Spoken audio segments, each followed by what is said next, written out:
నిప్పుల వర్షం కురిపిస్తున్న సూర్యుడు శాంతించాడు. నిన్నటి వరకు నిప్పుల గుండెలతో సలసల కాగిపోయిన తెలుగు రాష్ట్రాలు ఇప్పుడిప్పుడే చల్లబడుతున్నాయి. ఆంధ్రప్రదేశ్ నైరుతి రుతుపవనాలు పలకరించగా ఉపరితల ఆవర్తన ప్రభావంతో తెలంగాణలో వర్షాలు కురుస్తున్నాయి. ఉమ్మడి కరీంనగర్ జిల్లాలో పలు చోట్ల వర్షం కురిసింది. కోరుట్ల, హుజురాబాద్, సైదాపూర్, శంకర్పట్నం, రామడుగు, గంగాధర మండలాల్లో భారీ వర్షం పడింది. సిద్దిపేట జిల్లా హుస్నాబాద్, కోహెడా, అక్కన్నపేటల్లో ఈదురుగాలులతో కూడిన వర్షం కురిసింది. ఆసిఫాబాద్, కొమరం భీం జిల్లాల్లోనూ వర్షం పడింది.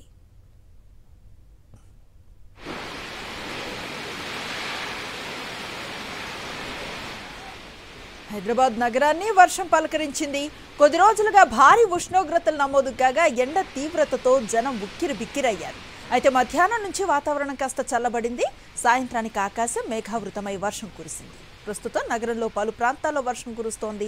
సికింద్రాబాద్, కుత్బుల్లాపూర్, మల్కాజ్గిరి, ఎస్ఆర్ నగర్, ఆమీర్పేట్, అంబర్పేట్, రామంతపూర్, ఉప్పల్, బౌడుప్పల్, సుచిత్ర, కొంపల్లి, షాపూర్ నగర్, గాజుల్ రామారం, నేరెడ్మెట్, షాద్నగర్లో వర్షం కురుస్తోంది.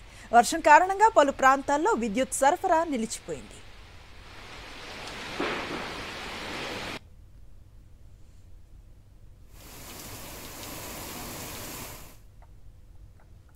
అటు తెలంగాణలో పలు జిల్లాలకు ఎల్లో అలర్ట్ జారీ చేసింది వాతావరణ శాఖ.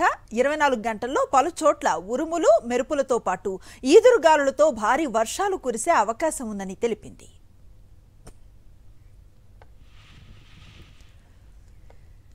వర్షాలకు సంబంధించిన సమాచారాన్ని మా కరెస్పాండెంట్ కల్పన అందిస్తారు. కల్పన, ఎట్లా ఉంది వెదర్? మీరు ఎక్కడున్నారు? ఎలా అనిపిస్తోంది? ఉదయం నుంచి ఎండలు చూస్తూ ఉన్నాం, సడన్ గా వెదర్ చేంజ్ కనిపిస్తోంది. ఎట్లాంటి సమాచారం ఉంది?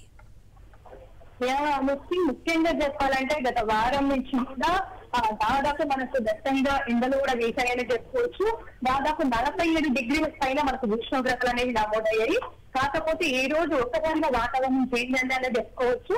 దాదాపు మనకు ఉదయం నుంచి కూడా కాస్త ఎండగానే కనిపించింది. మధ్యాహ్నం అవడంతో ఒక్కసారిగా వాతావరణం చేంజ్ అయింది. దట్టంగా కూడా మేఘాలు కమ్ముకున్నాయి. సో ఈ రోజు నుంచి కూడా దాదాపు వచ్చే 4 రోజుల పాటు కూడా తేలికపాటి నుంచి మోస్తారు వర్షాలు, అక్కడక్కడ భారీ వర్షం నమోదయ్యే అవకాశం ఉందని చెప్పేసి ఇటు వాతావరణ శాఖ కూడా హెచ్చరికలు జారీ చేసింది. ముఖ్యంగా చెప్పాలంటే బంగాళాఖాతంలో ఉపరితల ఆవర్తనం ఏర్పడడం వల్ల ఈ వర్షాలు కురుస్తాయని చెప్పేసి ఇప్పటికే హెచ్చరికలు కూడా ఇచ్చింది. మనం చూసుకున్నట్టయితే దాదాపు ఇప్పుడు హైదరాబాద్ లో చాలా ప్రాంతాల్లో తేలికపాటి నుంచి మోస్తారు వర్షాలు, అక్కడక్కడ భారీ వర్షం కూడా నమోదవుతా ఉంది. ఈదురుగాలులతో కూడిన వర్షం అయితే మనకు కురుస్తుందని చెప్పుకోవచ్చు. ముఖ్యంగా చెప్పాలంటే ఈ రోజు పలు జిల్లాలకైతే ఎల్లో అలర్ట్ జారీ చేసింది. భారీ వర్షం అయితే కొంచెం అవకాశం ఉందని చెప్పేసి ఆయా డిస్ట్రిక్ట్ కి సంబంధించి అధికారులు కూడా హెచ్చరికలు ఇచ్చింది. ముఖ్యంగా మనం ఒక్కసారి ఆ జిల్లా చూసుకున్నట్టయితే భద్రాద్రి కొత్తగూడెం, ఖమ్మం, నల్గొండ, సూర్యాపేట, రంగారెడ్డి, వికారాబాద్, సంగారెడ్డి, మహబూబ్ నగర్, నాగర్ కర్నూల్, వనపర్తి, నారాయణపేట, జోగులాంబ గద్వాల జిల్లాలు దాదాపు మనకు 14 జిల్లాలకైతే ఎల్లో అలర్ట్ ఇవ్వడం జరిగింది. ఈ 14 జిల్లాల్లో ఈ రోజు మనకు భారీ వర్షం అయితే నమోదయ్యే అవకాశం ఉంది. దాంతో పాటు మరికొన్ని డిస్ట్రిక్ట్స్ లో అయితే మనకు గంటకు 40 నుంచి 50 కిలోమీటర్ల వేగంతో ఈదురుగాలు కూడా వీచే అవకాశం ఉంది. ఇటు హైదరాబాద్ నగర వ్యాప్తంగా కూడా మనం చూసుకున్నట్టయితే ఇప్పటికే మనకు ఈదురుగాలతో కూడిన వర్షం అయితే నమోదవుతా ఉంది. సో ఇదే వెదర్ అయితే మనకు ఈ రోజు అయితే కంటిన్యూస్ ఉండే అవకాశం ఉంది. దాంతో పాటు వచ్చే 4 రోజులు కూడా మనకు వర్షాలు అయితే ఇటు తెలంగాణ రాష్ట్రంలో అయితే ఉన్నాయని చెప్పుకోవచ్చు. ఇప్పటికే ఇటు దాదాపు నైరుతి ఋతుపవనాలకు సంబంధించి కూడా మా అప్డేట్ కూడా చూస్తా ఉన్నాము. ఇప్పటికే మనకు ఏపీకి కూడా నైరుతి ఋతుపవనాలు తాకాయి. ముఖ్యంగా చెప్పాలంటే మనకు 4వ తారీఖు లోపు మనకు ఏపీకి తాకాయని చెప్పేసి వాతావరణ శాఖ అంచనాలు వేసింది. కాకపోతే కాస్త ముందుగానే 2 రోజులు ముందుగానే ఏపీకి తాకాయని చెప్పుకోవచ్చు. ఇటు తెలంగాణకు కూడా మనకు 8వ తారీఖు ఋతుపవనాలు తాకే అవకాశం ఉందని చెప్పేది. కాకపోతే ఇప్పుడు మనకైతే 6వ తారీఖే నైరుతి ఋతుపవనాలు వచ్చే అవకాశం ఉందని అయితే చెప్తా ఉన్నారు. ముఖ్యంగా చూసుకున్నట్టయితే ఈ 4 రోజులు అయితే మనకు తేలికపాటి నుంచి మోస్తారు వర్షాలు అయితే కురిసే అవకాశం ఉంది. సో ఇప్పుడు జిహెచ్ఎంసీకి సంబంధించి మనం కూడా చూసుకోవచ్చు.